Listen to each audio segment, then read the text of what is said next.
The general election is just over a month away.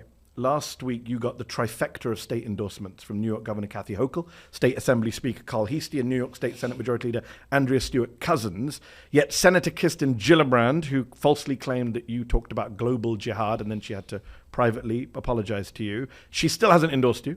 Neither has House Minority Leader Hakeem Jeffries, Senate Minority Leader Chuck Schumer. They keep saying they're going to have more meetings with you. I don't know how many meetings you need to have with Chuck Schumer. I don't know what's going on in the previous ones. And yet these are the same Democratic politicians who push vote blue no matter who. Why is it vote blue no matter who, but a little asterisk caveat except Zohran Mamdani? Why do you think that is? You know, I can tell you that for most New Yorkers who have been engaging with this race, we've seen them join this coalition since the primary.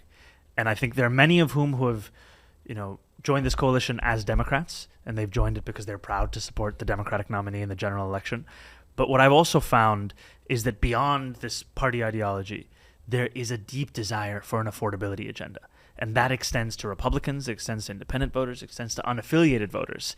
And it extends to them because of the fact that your landlord does not care about your politics on the first of the month. You have to pay your rent. The MTA does not care about your politics when you have to pay $2.90 to ride the slowest buses in the country. Yeah. And the city doesn't care your politics when you have to pay $25,000 a year for childcare. And so I've found that as much as there is this focus on party politics, that what I've found from New Yorkers is a focus on whether their city can actually be affordable. No, I understand that. And I was going to say, do you even need their endorsements? I welcome any and all endorsements, and I'm also very excited about the campaign that we've built. Okay. And the fact that right now we are tied on Staten Island in leading that race across a citywide poll. And what we see is that the ceilings that have been imposed on us time and time again, whether it was in this very interview where you thought that 1% was the ceiling. That was in my head. I never said you couldn't win. I just thought it.